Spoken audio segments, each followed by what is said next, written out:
నమస్తే, welcome to wild. నేను మీ జాకిర్ హుస్సేన్. ప్రస్తుతం మనతోటి సీనియర్ జర్నలిస్ట్ సిఎస్ రావు గారు ఉన్నారు. వెల్కమ్ చెప్పేద్దాం. హాయ్ సార్, నమస్తే. నమస్తే. ఇప్పుడు రీసెంట్ కేసీఆర్ గారికి లై డిటెక్టర్ చేయబోతున్నారా అంటే ఏమంటారు? కేటీఆర్ గారు ట్విస్ట్ చేయకపోతే కేటీఆర్ గారు కాదు కదా, కేసీఆర్ గారు ట్విస్ట్ చేయకపోతే కేసీఆర్ గారు కాదు కదా. జనరల్గా వాళ్ళు మాటల మాంత్రికులు అనే ఒక పేరు ఉంది వాళ్ళకి. కేసీఆర్ గారికి, కేసీఆర్ గారి డిఎన్ఏ కదా కేటీఆర్ గారు, ఆయన కూడా మాటల మాంత్రికుడే. లైట్ డిటెక్టర్ పరీక్ష నేను సిద్ధము, ఈ రేస్ కార్ల దాంట్లో ఈ కేసులో విచారణకి సిద్ధం అని చెప్పి అంటున్నారు. నిజంగా ఆ మాట అనగానే అందరూ శబాష్ అనుకున్నారు. లైట్ డిటెక్టర్ పరీక్షకి సిద్ధం అవుతున్నారంటే ఇతనే చాలా నిజాయితీగా ఉన్నాడు అని చెప్పేసి అనుకున్నారు. వెంటనే రేవంత్ రెడ్డి గారు కూడా లైట్ డిటెక్టర్ పరీక్షకి సిద్ధం అయితే నేను సిద్ధం అని అంటున్నారు. రేవంత్ రెడ్డి గారి మీద కేసు ఏముంది? లేదు కదా. ఇప్పుడు కేసు ఉంది ఎవరి మీద? కేటీఆర్ గారి మీద. కేటీఆర్ గారు ఈ రేస్ కార్లకు సంబంధించినటువంటి దాంట్లో మనీ లాండరింగ్ పాల్పడ్డారని చెప్పి ఈడీ భావించి ఈడీ విచారించింది. ఇక్కడ ఉన్నటువంటి తెలంగాణ ఏసీబీ కూడా విచారించింది, నిధులు దుర్వినియోగం చేశారని చెప్పి. విచారణ ఎదుర్కొంటుంది ఎవరు? కేటీఆర్ గారు. ఇప్పటికి ఆల్రెడీ 2 సార్లు ఏసీబీ విచారించింది, ఆల్రెడీ 2 సార్లు మళ్ళీ నోటీసులు ఇచ్చింది, ఒకసారి ఈడీ విచారించింది. ఇన్ని జరిగినాయి. ఆయన రేపు మాపు అరెస్ట్ అవుతాడని చెప్పేసి తెలంగాణ వ్యాప్తంగా మీడియా బాగా న్యూస్ ఇచ్చేసింది. కానీ ఆయన దాదాపు గత 3 నెలల నుంచి ఈ కేసు నుంచి దూరంగా ఉంటూ వస్తున్నారు. అంటే ఆయన ఉండటం కన్నా కూడా ఎందుకన్నా స్లో అయింది, ప్రభుత్వం వైపు నుంచి స్లో అయింది అనేటువంటి భావన కలుగుతుంది.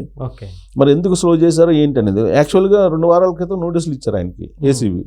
అయితే ఆ సందర్భంగా అమెరికా యూకే టూర్ ఉందని చెప్పేసి వెళ్ళిపోయారు కేటీఆర్ గారు. వచ్చిన తర్వాత అటెండ్ అవుతారని. సరే, రాగానే నోటీసులు ఇచ్చారు. నిన్న మళ్ళీ 16వ తారీఖున ఉదయం 10 గంటలకు ఏసీబీ ఆఫీస్ దగ్గర విచారణకు హాజరు కమ్మని చెప్పి మళ్ళీ నోటీసులు ఇచ్చారు. సో 16వ తారీఖున ఆయన హాజరవుతారు అనుకుంటున్నాం. హాజరవుతారా లేదా అనేది చూడాలి మనం. హాజరైతే అవ్వాలి. హాజరు కాకపోతే పోలీసులు అయితే ఊరుకుంటారు కదా, ఏసీబీ వాళ్ళు అయితే కామ్గా ఉంటారు కదా, చట్ట ప్రకారం ఏం చేయాలో అది చేస్తారు. అయితే ఇక్కడ దీన్ని పొలిటికలైజ్ చేయడానికి చాలా ప్రయత్నాలు చేస్తుంది బీఆర్ఎస్ పార్టీ.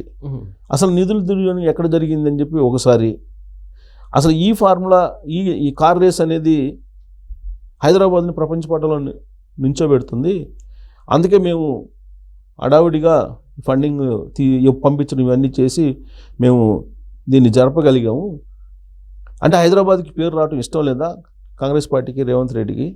ప్రపంచవ్యాప్తంగా హైదరాబాద్ని ప్రపంచ పటంలో నిలబెట్టడానికి మేము ఇంటర్నేషనల్గా ఈ కార్ రేస్ నిర్వహించాం, ఫార్ములా 1 నిర్వహించాము. సో అది కూడా ఇష్టం లేకుండా, ఈ ఇష్టం లేనందువల్ల ఈ కేసులన్నింటినీ కూడా బయటికి తీస్తున్నారని చెప్పి ఒక యాంగిల్ని ప్రజల్లోకి తీసుకెళ్ళే ప్రయత్నం చేస్తూ ఉన్నారు. ఇంకోవైపు కాళేశ్వరం అవినీతి జరిగింది అని చెప్పి కాంగ్రెస్ పార్టీ విచారణకు ఆదేశించి చంద్రఘోష్ కమిషన్ విచారణ చేస్తూ ఉంటే, కాళేశ్వరం అసలు కట్టడమే ఇష్టం లేదు కాంగ్రెస్ పార్టీకి, తెలంగాణ నెంబర్ 1గా ఉండడమే ఇష్టం లేదు కాంగ్రెస్ పార్టీకి. కాళేశ్వరాన్ని మేము సక్రమంగానే కట్టాం, వాళ్ళు అర్థం చేసుకోవడంలో తప్పు ఉంది, దాన్ని నిర్వహించడంలో వీళ్ళకి చేత కావట్లేదు అనేటువంటి యాంగిల్లో ప్రజల్లోకి తీసుకెళ్తున్నారు. దానికి అడిషనల్గా ఇంకో మాట కూడా చెప్పారు. కేసీఆర్ గారిని అర్థం చేసుకోవటం ఈ జన్మలో సాధ్యం కాదు రేవంత్ రెడ్డికి, ఇంకా రకరకాల జన్మలు ఎత్తాల్సిందని, ఎన్నో జన్మలు ఎత్తితే కానీ అర్థం చేసుకోలేడు. కేసీఆర్ గారు ఎలాంటి వాళ్ళు అంటే రేవంత్ రెడ్డి లాంటి చిల్లరగాళ్ళు అని చెప్పి ఒక పదాన్ని ఉపయోగించారు. ఎవరు? కేటీఆర్ గారు. చిల్లరగాడు అని అంటాడు రేవంత్ రెడ్డి, ముఖ్యమంత్రిని పట్టుకొని, సీఎంని పట్టుకొని చిల్లరగాడు అంటాడు ఆయన. సరే, ఆ పదాన్ని నేను ఉచ్చరించడానికి కూడా కొంత నేను ఇబ్బంది పడుతున్నా. అలాంటిది చాలా అలవోకగా ఆయన ముఖ్యమంత్రి హోదాలో ఉన్నటువంటి రేవంత్ రెడ్డి గారిని ఆ మాట అన్నారు. సరే, రేవంత్ రెడ్డి గారు ఉండొచ్చు, ముఖ్యమంత్రి హోదాలో ఇంకొకళ్ళు ఉండొచ్చు, XYZ ఉండొచ్చు, కనీసం ఆ పదవికి విలువిస్తూ మాట్లాడాలి కదా. ఇదే క్వశ్చన్ ఆయన అడిగాం అనుకోండి కేటీఆర్ గారిని. ఆయన ముఖ్యమంత్రి హోదాలో ఉన్నారు కదా, ఆ ముఖ్యమంత్రి హోదాలో ఉన్నటువంటి రేవంత్ రెడ్డి గారే మరి ఆయన హోదాకు తగ్గట్టు ఆయన మాట్లాడుతున్నారా? కేసీఆర్ గారిని పట్టుకొని ఉద్యమ నాయకుడు, తెలంగాణ పిత, మరి అలాంటి ఆయన్ని పట్టుకొని ఆయన ఏ విధంగా మాట్లాడుతున్నారని చెప్పి మళ్ళా ఆయనే ఎదురు దాడి చేస్తారు. తెలంగాణ పిత సార్ మామూలు కేసీఆర్ గారు అని వాళ్ళు ప్రజలకు చెప్పే ప్రయత్నం చేస్తున్నారు. బీఆర్ఎస్ పార్టీ వాళ్ళు, కల్వకుంట్ల ఫ్యామిలీ తెలంగాణ సమాజం మీద ఒక తెలంగాణ పితగా కేసీఆర్ గారిని ఆవిష్కరించే ప్రయత్నం చేస్తూ ఉన్నారు.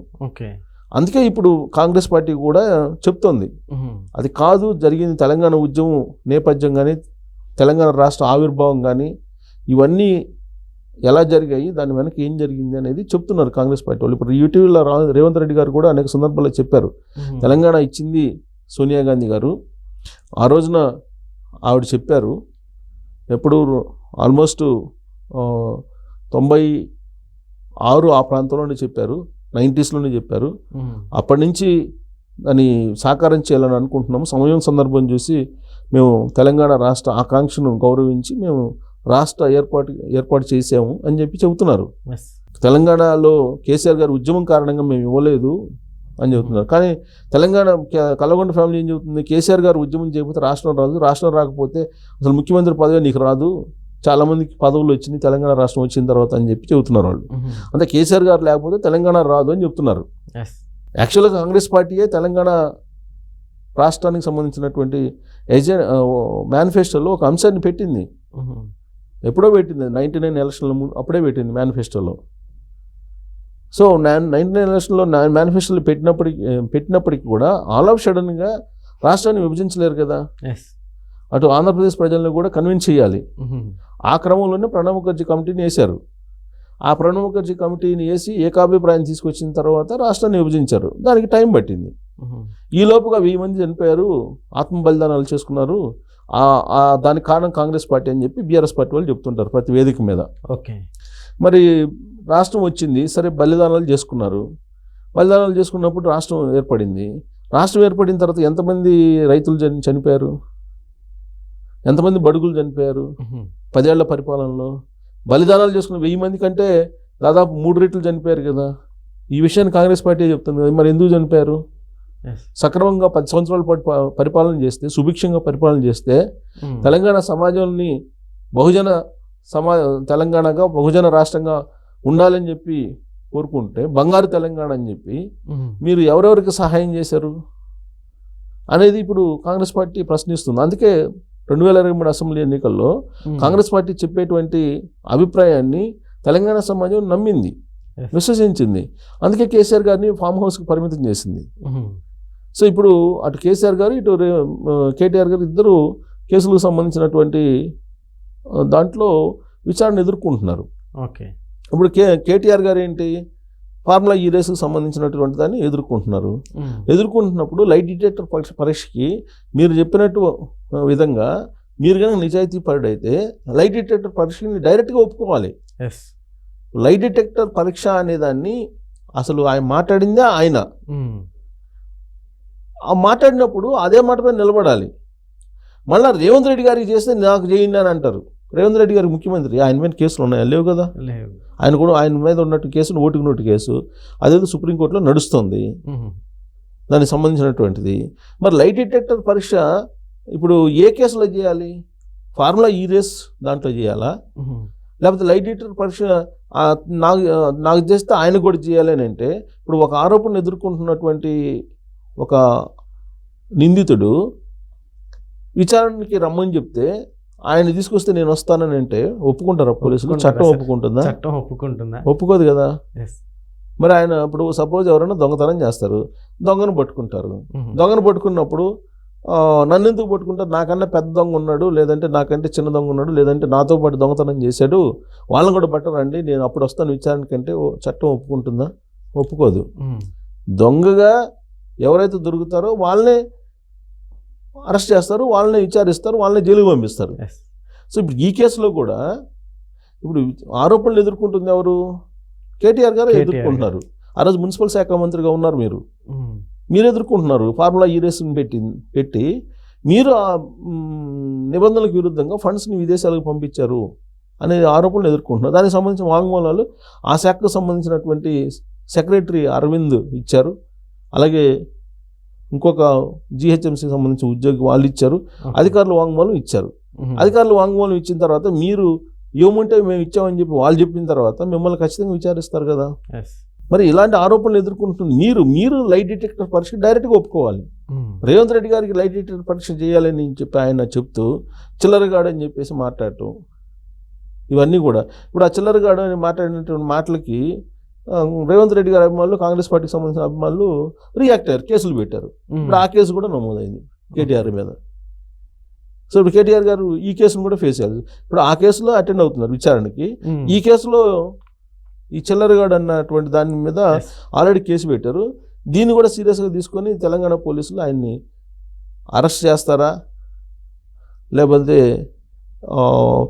ఆయన్ని ఈ కేసు ఎఫ్ఐఆర్ బుక్ అయింది కాబట్టి చట్ట ప్రకారం ఏం చేయాలో అది చేస్తారనుకోండి. సరే, ముందైతే ఫార్ములా ఈడేసి తేలాలి. అది తేలితే కానీ అసలు ఈ కేసుల వ్యవహారం అనేది ముందు బయట రాదు. మొత్తం మీద ఒక కేసులో విచారణకు హాజరవుతున్నారు, ఇంకొక కేసు నమోదైంది. అయినా కానీ ఏం పీకలేరా అంటాడు ఆయన. ఇప్పుడు ఆయన ఆంధ్రప్రదేశ్లో అందరూ ఇంటికి పీకలేరు అని అంటున్నారు.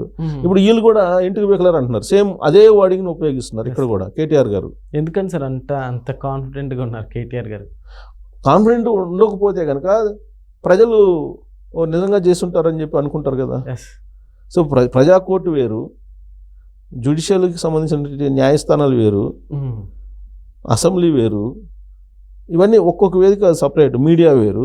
అందుకే మీడియాలో ఒకటి మాట్లాడతారు, జ్యుడిషియల్ ఎంక్వైరీలో ఒకటి మాట్లాడతారు, అసెంబ్లీలో ఇంకోటి మాట్లాడతారు, రకరకాలుగా మాట్లాడుతుంటారు. సో కాబట్టి ఇప్పుడు ఆయన లైట్ డిటెక్టర్ పరీక్షకి కనుక సిద్ధమైతే ఈ కేసుకు సంబంధించి మొత్తం ఆధారాలు బయటకు వస్తాయి. ఓకే, ముడిపెట్టకుండా, ఎవరితో ముడిపెట్టకుండా తన నిజాయితీని తను ప్రూవ్ చేసుకోవాలంటే కనుక అతనే నన్ను చేయండి, లైట్ డిటెక్టర్ పరీక్ష చేయండి అని చెప్పి ఒప్పుకోవాలి. మరి అది సాహసం చేస్తారా అని అంటే మనం చూడాలి. Okay sir, thank you.